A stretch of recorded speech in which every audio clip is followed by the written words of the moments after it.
May mga bahay na hindi dapat tinitirhan. May mga kwento na mas mabuting hindi na lamang ikinukwento. At may mga lihim na kapag binuksan mo, hindi mo na muling maisasara. Ngunit sa bawat sulok ng mundong ito, laging may taong nagtatangkang sumilip sa bawal. May mga pusong hindi nakikinig sa babala ng matatanda. At kapag nagkamali ka ng isang hakbang, baka ikaw mismo ang sunod na maging bahagi ng kasaysayan ng takot.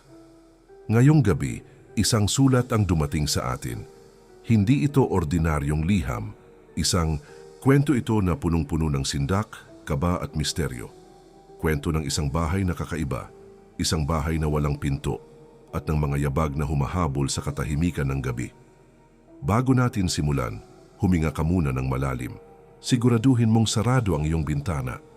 At kung ikaw ay nag-iisa ngayon, maghanda ka dahil baka sa mismong katahimikan ng iyong paligid ay may marinig kang hindi mo inaasahan.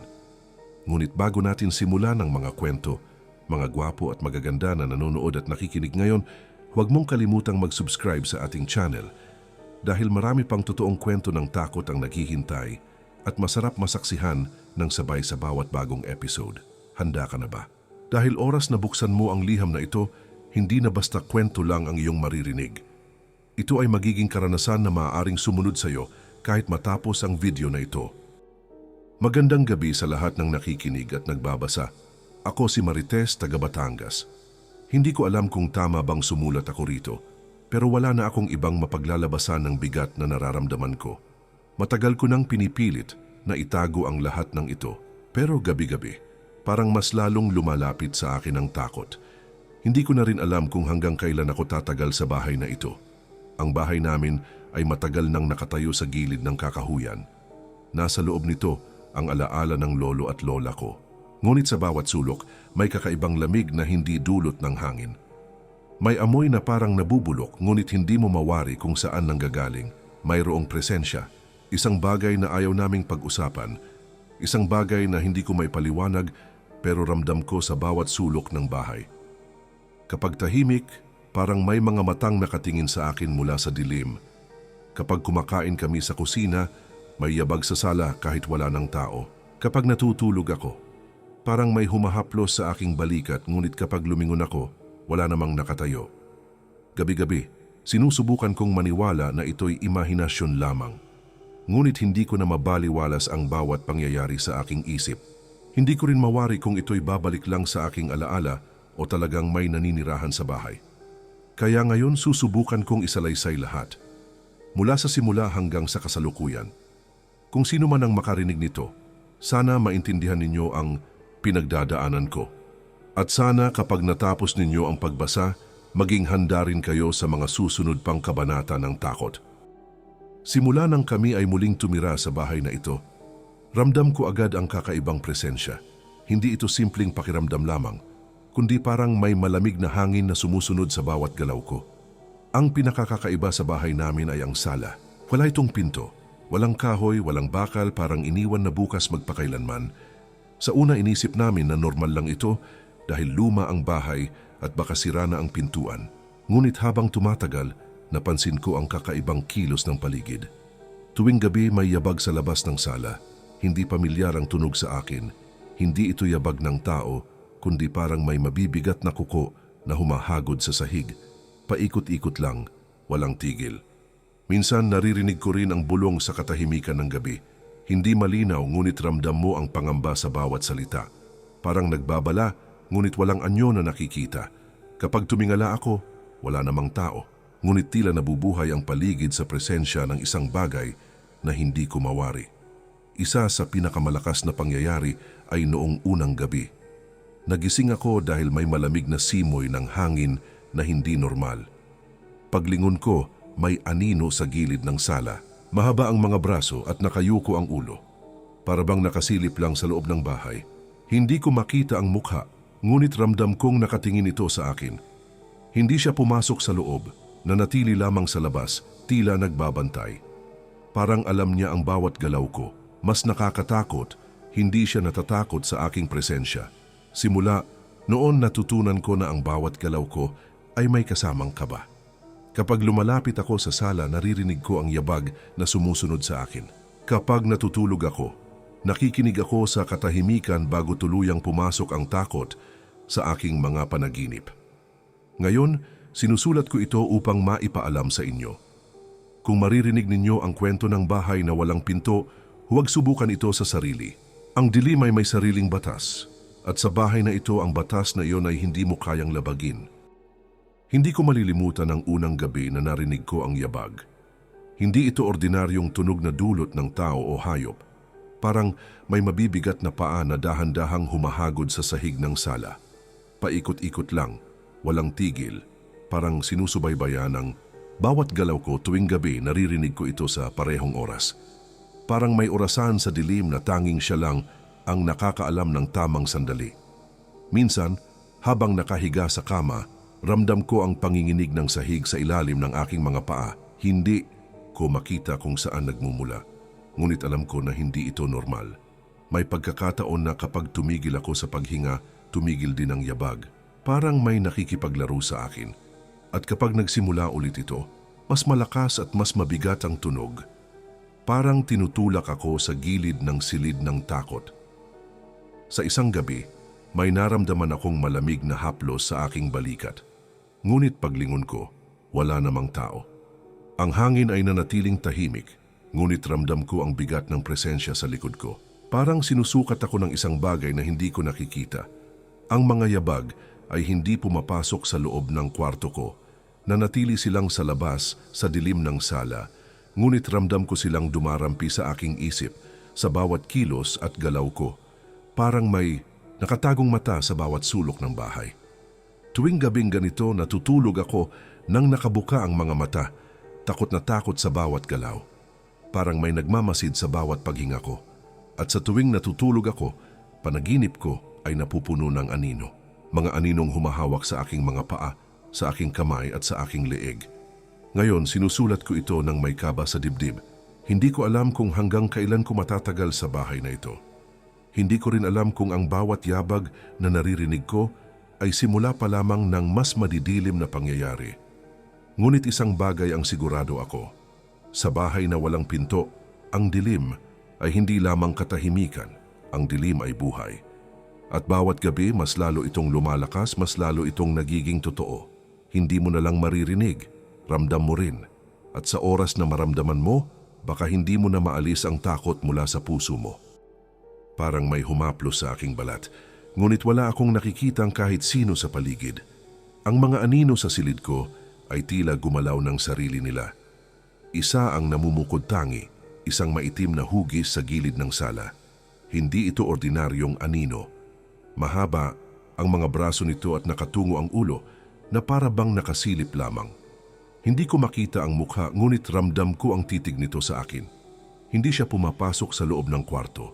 Nanatili lang siya sa labas, sa dilim, nakabantay sa bawat kilos, kaya ang bawat gabi ay parehong pattern. Ang yabag ay nagsisimula sa sala, dahan-dahan paikot-ikot, at sa oras na ito ay naririnig ko ang anino na humahaplos sa aking isipan. Parang sinasabi nito, "Alam ko kung nasaan ka." Ngunit kapag lumingon ako, wala akong makita. Sa isang gabi, napansin kong kahit ang hangin sa labas ay tila may sariling buhay. Parang pinipigilan ako ng paligid na lumabas o lumapit sa sala. Kapag naglakad ako, naririnig ko ang yabag na sumusunod sa aking bawat hakbang. Kapag huminto ako, humihinto rin sila. Parang nakikipaglaro sa akin ang dilim. Minsan habang nakatitig sa bintana, nakita ko ang isang anino na lumalakad sa bakuran. Hindi ito hayop o tao. Parang isang malalim na dilim na may sariling kilos. At habang tumitingin ako, parang nakatingin din ito sa akin. Hindi ko mawari kung totoo ito o panaginip lamang. Ngunit ramdam ko ang pangamba sa bawat hibla ng aking katawan. Mula noon, natutunan kong maging tahimik sa gabi. Bawat galaw ko ay sinasadyang dahan-dahan. Parang may kasamang takot na baka may makarinig. Hindi ko rin pinapansin ang mga yabag kapag naririnig ko sila, ngunit hindi rin ako makalayo sa ideya na may nagmamasid sa akin. At sa bawat gabi, mas lumalalim ang dilim sa paligid ko. Mas nararamdaman ko ang presensya sa bawat silid, sa bawat sulok ng bahay. Alam kong hindi lamang ito kwento ng takot. Ito ay babala. Ang bahay na walang pinto ay hindi karaniwan. At ang aninong nakatitig sa gilid ng sala ay hindi basta mawawala sa gabi. Simula nang maramdaman ko ang presensya ng anino sa gilid ng sala, napansin ko rin ang iba pang kakaibang kilos sa bahay. Ang mga yabag ay hindi na lamang dahan-dahan, kundi may ritmo at bigat na halos parang may sariling buhay. Hindi sila tumatawid sa loob ng silid, ngunit ramdam mo ang bawat galaw nila sa paligid mo. Parang may bantay na hindi nakikita, ngunit palaging naroroon.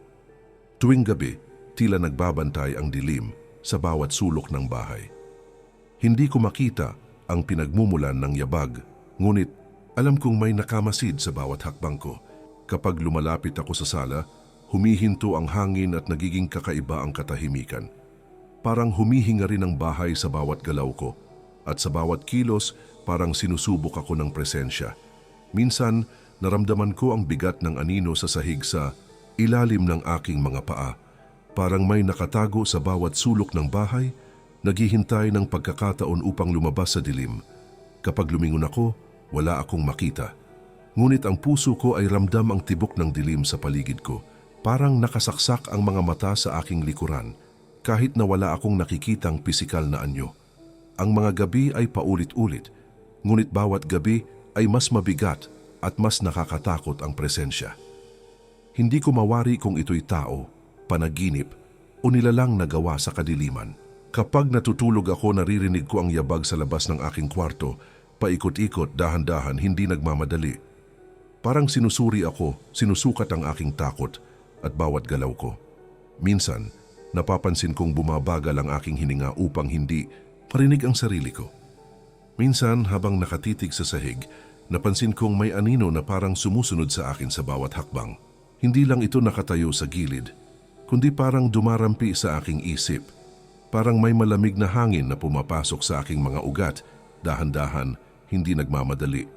At sa bawat gabi, parang lumalaki ang bahay sa paligid ko. Parang lumalawak ang dilim at sinasakop ang bawat sulok ng aking mundo. May mga gabing hindi ko na alam kung natutulog ba ako o nagigising lamang sa panaginip. Ang yabag ay tumitigil kapag natutulog ako ng mahimbing. Ngunit kapag nagigising ako, naririnig ko ulit ito sa labas ng silid. Parang sinusubukan akong guluhin, panatilihin sa walang katapusang kaba. Parang hindi ko na kontrolado ang aking isip at katawan. Ang bawat yabag, ang bawat anino ay may sariling patakaran sa bahay na walang pinto. At ang patakarang iyon ay hindi mo kayang labagin. Kapag maramdaman mo ang presensya sa paligid mo, baka wala ka nang makitang paraan upang makatakas sa dilim. Kinabukasan, habang nakaupo ako sa kusina, napansin ko ang kapatid ko. Nakatingin siya sa may bukana ng sala nang walang tigil. Ang mata niya ay malaki at punong-puno ng takot na hindi ko agad maintindihan. Parang may nakikita siya na hindi ko makita. Hindi ko maintindihan ang kanyang titig. Para bang nakikipag-usap siya sa isang bagay na wala sa harap namin. Habang nakatingin siya, naramdaman ko ang malamig na simoy ng hangin na dumadaloy sa paligid. Parang humihinga ang dilim sa bawat sulok ng bahay. Pagkatapos ng ilang minuto, bigla siyang ngumiti. Ngunit ang ngiti niya ay hindi masaya. Ito ay parang paalala ng isang bagay na naroroon sa dilim. Hindi ko mawari kung iyon ay isang paalala o isang babala. Mula noon, mas naging tahimik ang gabi. Bawat hakbang ko ay may kasamang kaba. Bawat yabag ay tila mas malakas, mas mabigat at mas mabagsik. Parang sinusubukan akong guluhin sa bawat sandali. May gabing habang nakahiga ako sa kama, naramdaman ko ang malamig na haplos sa aking noo. Ngunit kapag lumingon ako, wala akong makita. Parang may nakatago sa dilim, nakamasid sa aking galaw. Kapag humihinga ako ng mabagal, tumitigil rin ang yabag sa labas. Ngunit kapag umusad ako, nagsisimula ulit itong paikot-ikot, dahan-dahan, hindi nagmamadali. Ang bahay ay hindi na tahimik sa gabi. Parang may buhay ang bawat pader at sahig. Ang bawat sulok ay nagiging mas madilim at mas malamig.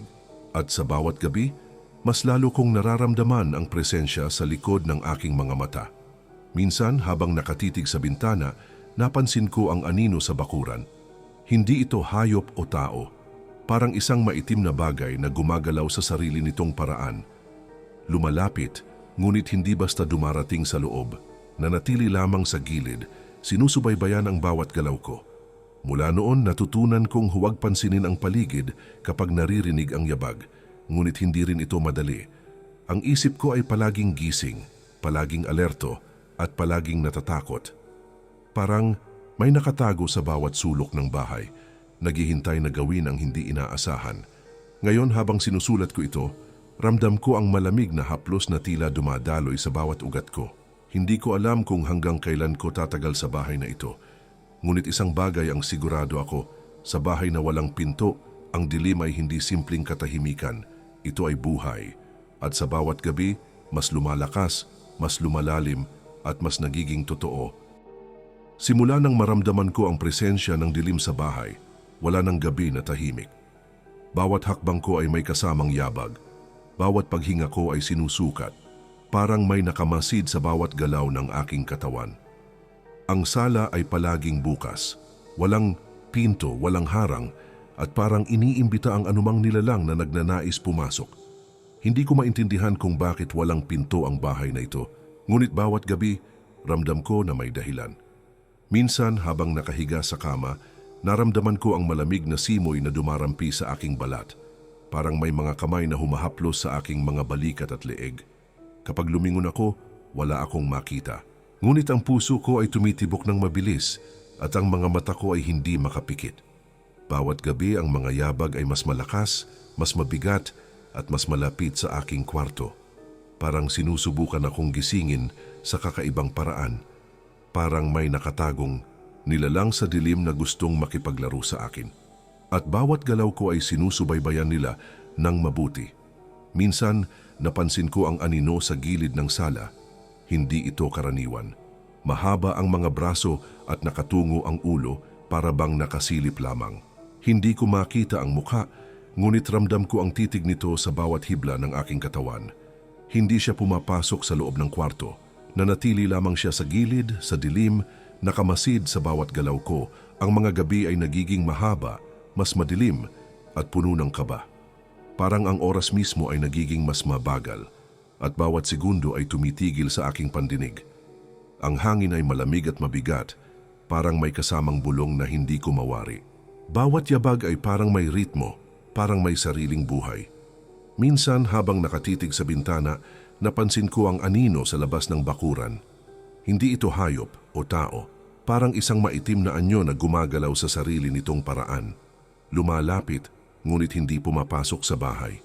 Nanatili lamang sa gilid, sinusubaybayan ang bawat galaw ko. Sa bawat gabi, mas lalo kong nararamdaman ang presensya. Ang bahay ay hindi na lamang tahanan, kundi parang entablado ng isang laro ng dilim at takot. Hindi mo na lang maririnig ang yabag. Ramdam mo rin ito sa iyong dugo at sa bawat pintig ng iyong puso. Parang sinusubaybayan ka ng bawat sulok at bawat anino. Mula nang simulan ko ang pagsusulat ng mga pangyayari sa bahay na ito, mas lalo kong nararamdaman ang kakaibang presensya sa paligid. Tuwing gabi, kapag tahimik na ang lahat, naririnig ko ang mga bulong sa dilim. Hindi malinaw ang mga salitang sinasambit, ngunit ramdam mo ang bigat at pangamba sa bawat tunog. Parang may mga pader sa paligid na nakikinig sa bawat hininga mo. Parang may nakatagong nilalang na sinusubaybayan ang bawat galaw ng katawan mo at ng isip mo. Ang mga yabag ay hindi na lamang sa sala. Minsan naririnig ko sa kusina, sa hagdan, sa mga silid. Hindi ko mawari kung papunta sila sa kwarto ko o naglalaro lamang sa paligid. Bawat gabi, mas malakas ang tunog, mas mabigat at mas malapit sa akin. Minsan, habang nakatitig sa bintana, naramdaman ko ang malamig na haplos sa aking noo. Parang may humahaplos sa balat ko, ngunit wala akong nakikitang tao o anino. Kapag lumingon ako, walang makita sa paligid. Ngunit ramdam ko ang presensya sa aking likuran, sa bawat galaw ng aking katawan. Parang sinusuri ako, sinusukat ang bawat takot at kaba ko. Ang mga gabi ay hindi na tahimik. Ang bawat segundo ay parang bumabagal at bawat tunog ay lumalakas. Parang ang dilim mismo ay nabubuhay sa paligid ko. Ang bawat sulok ng bahay ay puno ng pangamba. Bawat anino ay may sariling galaw. Minsan, naramdaman ko ang bigat ng presensya sa ilalim ng kama. Parang may nakatago doon na naghihintay ng pagkakataon upang lumabas. Kapag tiningnan ko, wala akong makita. Ngunit ramdam ko ang bawat kilusan sa aking isip at katawan. Sa bawat gabi, natututo akong maging tahimik at mapagmatyag. Bawat galaw ko ay sinasadyang dahan-dahan at bawat paghinga ko ay pinapabagal. Ngunit hindi ko rin maalis ang pakiramdam na may nakamasid sa akin sa bawat sandali. Ang bawat yabag, bawat bulong, at bawat anino ay patuloy na nagpapalakas sa takot sa paligid ko. Simula nang magsimula ang gabi, ramdam ko agad ang kakaibang lamig sa paligid ng bahay. Parang may halimuyak ng lupa at bulok na pumapasok sa bawat silid. Hindi ko mawari kung saan nagmumula, ngunit ramdam ko ito sa bawat hininga ko. Ang halimuyak ay nagpapalakas ng kaba at pangamba sa aking dibdib. Ang mga yabag ay hindi na lamang dumarating sa sala. Minsan, naririnig ko sa kusina, sa hagdan, sa mga silid, at kahit sa bubong ng bahay. Parang sinusubaybayan ng bawat galaw ko at tiniyak na hindi ako makalayo sa kanilang abot. Kapag natutulog ako, naririnig ko ito sa aking panaginip. Parang sinusubukan akong gisingin sa paraan na hindi ko mawari. Minsan, habang nakatitig sa bintana, naramdaman ko ang malamig na haplos sa aking balikat. Parang may humahaplos sa balat ko. Ngunit kapag lumingon ako, wala akong makita. Ngunit ramdam ko ang bigat sa paligid ng aking katawan. Parang may mga mata sa bawat sulok ng kwarto na nakamasid sa bawat galaw ko. Ang dilim sa bahay ay hindi basta kadiliman. Ito ay may sariling galaw, sariling hininga at sariling layunin. Parang may buhay sa bawat pader, sa bawat sahig at sa bawat kisame. Bawat yabag, bawat bulong at bawat halimuyak ay nagiging mas mabigat sa bawat gabi. Sa isang gabi, napansin ko ang anino sa labas ng sala. Hindi ito hayop o tao. Parang isang nilalang na gawa sa kadiliman, may hugis ngunit walang anyo. Lumalapit, ngunit hindi pumapasok sa loob ng bahay. Nanatili lamang sa gilid, nakamasid sa bawat galaw ko. Minsan, naramdaman ko ang bigat sa ilalim ng kama. Parang may nakatago doon na naghihintay ng pagkakataon upang lumabas. Kapag tiningnan ko, wala akong makita.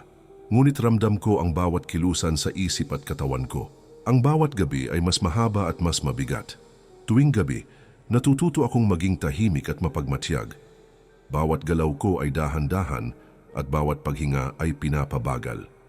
Ngunit hindi ko rin maalis ang pakiramdam na may nakamasid sa akin sa bawat sandali. Ang bawat yabag, bawat bulong, bawat halimuyak at bawat anino ay patuloy na nagpapalakas sa takot sa paligid ko. Hindi ko na maalala kung ilang gabi na ang lumipas mula nang magsimula ang lahat.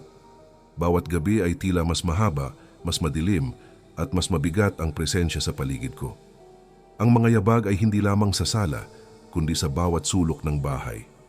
Parang sinusubaybayan nila ang bawat galaw, bawat paghinga at bawat paglipas ng oras. Tuwing gabi naririnig ko ang bulong sa dilim. Hindi malinaw ang mga salita, ngunit ramdam mo ang pangamba sa bawat tunog. Parang may mga mata sa bawat sulok, nakamasid sa bawat hakbang ko. Ang halimuyak ng kadiliman ay dumadaloy sa buong bahay, pumapasok sa bintana at dumadampi sa balat ko. May pagkakataon na habang nakatitig ako sa sahig, nakita ko ang anino na gumagalaw. Hindi ito hayop o tao. Parang isang nilalang na gawa sa kadiliman, may hugis ngunit walang mukha. Lumalapit ngunit hindi pumapasok sa loob ng kwarto. Nanatili lamang sa gilid, nakamasid sa bawat galaw ko. Minsan, naramdaman ko ang malamig na haplos sa ilalim ng kama at sa aking leeg. Parang may humahaplos sa balat ko mula sa dilim. Kapag lumingon ako, wala akong makita. Ngunit ramdam ko ang bigat sa paligid ng aking katawan, sa bawat hininga, at sa bawat pintig ng puso ko. Ang bawat gabi ay nagiging mas mahaba, mas mabigat, at mas nakakatakot. Parang ang oras mismo ay humihinto, at ang dilim ay nabubuhay sa bawat sulok ng bahay. Ang bawat yabag, bawat bulong at bawat anino ay may sariling ritmo, may sariling layunin. Parang sinusubaybayan ako ng bawat pader, bawat kisame at bawat sahig. Minsan, naramdaman ko ang presensya sa likod ko habang nakaupo sa kwarto. Parang may nakamasid sa bawat galaw ko, Kapag humihinga ako ng mabagal, tumitigil din ang yabag. Ngunit kapag umusad ako, nagsisimula ulit itong paikot-ikot dahan-dahan. At mabigat ang bawat tunog. Ang bawat gabi ay nagtuturo sa akin na maging tahimik at mapagmatsyag. Bawat galaw ko ay sinasadyang dahan-dahan. Bawat paghinga ko ay pinapabagal. Ngunit kahit ganito, hindi ko maalis ang pakiramdam na may nakamasid sa akin sa bawat sandali. Ang bahay na walang pinto ay parang entablado ng laro ng dilim at takot. Simula nang maramdaman ko ang kakaibang presensya sa bahay, tila bawat gabi ay may sariling buhay. Bawat hakbang ko ay sinusubaybayan. Bawat paghinga ay ramdam ng dilim sa paligid ko. Parang may nakamasid sa bawat galaw ko mula sa mga anino sa sulok tuwing gabi. Naririnig ko ang yabag sa labas ng kwarto. Hindi ito simpleng yabag, may bigat at ritmo, parang may buhay, parang may layunin. Kapag lumingon ako, wala akong makita, ngunit ramdam ko ang titig sa aking likuran. Parang may nakatago sa dilim na patuloy na nakamasid sa akin. Minsan, habang nakatitig sa bintana, napansin ko ang anino sa labas ng sala. Hindi ito hayop o tao. Parang isang nilalang na gawa sa kadiliman, may hugis ngunit walang mukha. Lumalapit, ngunit hindi pumapasok sa loob ng bahay. Nanatili lamang sa gilid, nakamasid sa bawat galaw ko. Ang bawat gabi ay nagiging mas mahaba at mas mabigat. Parang ang oras mismo ay humihinto at ang dilim ay nabubuhay sa bawat sulok ng bahay. Ang halimuyak ng kadiliman ay pumapasok sa bawat bintana, dumadaloy sa bawat silid, at humahaplos sa bawat bahagi ng aking katawan.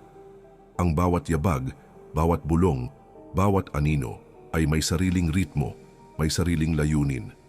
Minsan, naramdaman ko ang malamig na haplos sa ilalim ng kama, sa aking leeg at sa balikat. Parang may humahaplos sa balat ko mula sa dilim.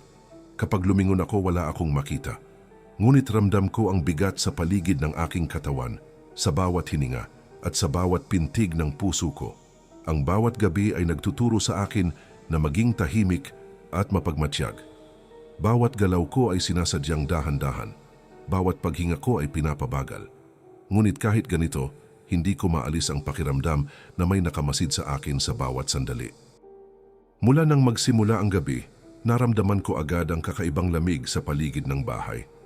Parang may halimuyak ng lupa at bulok na pumapasok sa bawat silid. Hindi ko mawari kung saan nagmumula, ngunit ramdam ko ito sa bawat hininga ko. Ang halimuyak ay nagpapalakas ng kaba at pangamba sa aking dibdib. Ang mga yabag ay hindi na lamang dumarating sa sala. Minsan, naririnig ko sa kusina, sa hagdan, sa mga silid at kahit sa bubong ng bahay. Parang sinusubaybayan ang bawat galaw ko at tiniyak na hindi ako makalayo sa kanilang abot. Kapag natutulog ako, naririnig ko ito sa aking panaginip. Parang sinusubukan akong gisingin sa paraan na hindi ko mawari. Minsan, habang nakatitig sa sahig, naramdaman ko ang bigat ng presensya sa ilalim ng kama. Parang may nakatago doon na naghihintay ng pagkakataon upang lumabas. Kapag tiningnan ko, wala akong makita. Ngunit ramdam ko ang bawat kilusan sa isip at katawan ko. Tuwing gabi, natututo akong maging tahimik at mapagmatsyag. Bawat galaw ko ay dahan-dahan at bawat paghinga ay pinapabagal. Ngunit hindi ko rin maalis ang pakiramdam na may nakamasid sa akin sa bawat sandali. Ang bawat yabag, bawat bulong, bawat halimuyak at bawat anino ay patuloy na nagpapalakas sa takot sa paligid ko. Minsan naramdaman ko ang malamig na haplos sa aking leeg at balikat ng sabay, parang may humahaplos sa aking katawan mula sa dilim. Kapag lumingon ako, wala akong makita, ngunit ramdam ko ang bigat sa paligid ng aking katawan at ang bawat pintig ng puso ko ay bumibilis sa takot. Ang bawat gabi ay nagiging mas mahaba, mas mabigat at mas nakakatakot. Parang ang oras mismo ay humihinto at ang dilim ay nabubuhay sa bawat sulok ng bahay. Ang bawat yabag, bawat bulong at bawat anino ay may sariling ritmo at layunin. Parang sinusubaybayan ako ng bawat pader, bawat kisame at bawat sahig. Parang bawat sulok ay may sariling mata, nakamasid sa bawat galaw ko. Bawat yabag sa sahig ay hindi lamang tunog. Ito ay may layunin, may ritmo, parang sinusubukan akong sundan. Minsan, habang naglalakad ako sa koridor, Naramdaman ko ang malamig na haplos sa aking leeg. Parang may humahaplos sa balat ko mula sa likod. Dahan-dahan, hindi agresibo ngunit may malisyosong intensyon. Kapag lumingon ako, wala akong makita. Ngunit ramdam ko ang presensya sa bawat hibla ng aking katawan. Ang pader ay hindi ordinaryo. May tunog na dumarating mula sa loob nito. Parang may nilalang na humihingal at humahaplos sa dingding sa bawat minuto ng gabi. Parang gustong lumabas ang isang bagay, ngunit nananatili pa rin sa loob. Parang sinusubaybayan ako, sinusukat ang aking bawat takot at kaba. Tuwing gabi, natututo akong maging tahimik at mapagmatsyag. Bawat galaw ko ay sinasadyang dahan-dahan. Bawat paghinga ko ay pinapabagal. Ngunit kahit ganito, hindi ko maalis ang pakiramdam na may nakamasid sa akin sa bawat sandali. Parang bawat sulok ng bahay ay may sariling isip. Bawat anino ay may sariling galaw. Bawat yabag ay may sariling layunin. Naramdaman ko ang bigat sa ilalim ng kama. Parang may nakatago doon, naghihintay ng pagkakataon upang lumabas. Kapag tiningnan ko, wala akong makita. Ngunit ramdam ko ang bawat kilusan sa isip at katawan ko. Ang bawat gabi ay mas mahaba, mas madilim, at mas nakakatakot. Habang lumalalim ang gabi, naramdaman ko ang kakaibang titig mula sa likod ng pader. Parang may nilalang na nakatago sa pagitan ng dingding at kisame, hindi nakikita ngunit ramdam ang presensya. Ang hangin sa paligid ko ay biglang naging mabigat. Parang bawat hininga ko ay pinipigilan ng isang invisible na kamay. Hindi ko na lamang marinig ang yabag, ngunit ramdam ko ang bawat hakbang, bawat pag-ikot, bawat galaw ng nilalang sa loob ng bahay. Parang may malalaking mata sa dilim na nakatitig sa akin sa bawat segundo. Hindi ko makita, ngunit alam ko na sinusubaybayan ako ng bawat sandali. Minsan habang naglalakad ako sa sala, naramdaman ko ang malamig na haplos sa aking balikat. Parang may kamay na sumilay mula sa likod ng dingding, humahaplos sa balat ko ng dahan-dahan, hindi agresibo ngunit may layunin. Kapag lumingon ako, wala akong makita. Ngunit ramdam ko ang presensya sa aking isip, naglalakad sa isip ko, sumusunod sa bawat galaw ko. Ang pader ay hindi ordinaryo. May tunog na dumarating mula sa loob nito. Parang may humihingal at humahaplos sa dingding sa bawat minuto ng gabi. Parang gustong lumabas ang isang bagay, ngunit hindi pa, pinipilit lamang makilala ako. Minsan, naramdaman ko ang bigat sa sahig, parang may nakalibot sa paligid ko, dahan-dahan, paikot-ikot. Ang dilim ay hindi lang kadiliman, ito ay may malay, may sariling layunin at may sariling galaw. Bawat yabag, bawat bulong, bawat haplos ay nagiging mas mabigat sa bawat gabi. Parang sinusubukan akong guluhin sa paraan na hindi ko mawari. Alam ko na may bagay sa pader na nanonood sa akin sa bawat galaw. Ang gabi ay hindi na lamang gabi. Ito ay buhay, kumikilos, humihinga at nagmamasid sa bawat hakbang ko. Ang bawat silid sa bahay ay nababalot ng kadiliman na may sariling isip at layunin. Hindi ko na marinig lang ang yabag. Ramdam ko na ito sa bawat hibla ng aking katawan. Minsan habang nakaupo sa sala, naramdaman ko ang malamig na haplos sa aking leeg at balikat. Parang may mga kamay na sumilay mula sa dingding, mula sa sahig, mula sa kisame. Kapag lumingon ako, wala akong makita. Ngunit ramdam ko ang bigat sa paligid ng aking katawan, parang may nakatago sa bawat sulok, naghihintay ng pagkakataon. Ang pader ay hindi na lamang pader. May malalaking mata at malalakas na halimuyak ng kadiliman na dumarating sa bawat silid. Parang gustong lumabas ang nilalang mula sa dingding, sa sahig, sa kisame. Ang bawat yabag, bawat bulong, bawat haplos ay nagiging mas mabigat at mas malapit sa akin. Minsan, naramdaman ko ang presensya sa ilalim ng kama at sa likod ng pintuan. Parang sinusubaybayan ako ng bawat sulok, bawat pader, bawat anino. Hindi ko na mawari kung totoong may nilalang na naroroon o gawa lamang ito ng takot sa isip ko. Ngunit ang bawat galaw ko ay ramdam kong sinusuri at sinusukat. Ang bawat gabi ay mas mahaba, mas madilim at mas mabigat. Parang humihinto ang oras at ang dilim ay kumikilo sa sarili nitong paraan. Ang bawat yabag, bawat bulong at bawat haplos ay may layunin. Parang sinusubok ako ng bahay mismo. Sinusubok ang aking takot at aking katatagan. Bago natin tapusin ang gabing ito, ramdam mo ba ang malamig na haplos sa paligid mo? Parang may nakamasid sa bawat galaw mo kahit nakaupo ka lang o nakahiga. Ang bahay na walang pinto ay hindi nagtatapos sa kwento. Ito ay patuloy na nagmamasid sa bawat hakbang at bawat paghinga mo. Kapag naramdaman mo ang yabag sa sahig o ang malamig na hangin sa iyong leeg, huwag kang tumingin sa likod. Baka may nakamasid na sa iyo sa dilim. Ang mga anino ay hindi naglalaho at ang bawat bulong ay may sariling layunin. Hindi mo na sila maiiwasan at mas lalo lamang nilang pinalalakas ang takot sa paligid mo. Kaibigan at kapatid, bago natin tapusin, muli, inaanyayahan kita na mag-subscribe sa ating channel dahil marami pang totoong kwento ng takot ang naghihintay at masarap masaksihan ng sabay sa bawat bagong episode. Huwag mong kalimutan, ang dilim ay buhay. Ito ay nagmamasid, ito ay naghihintay.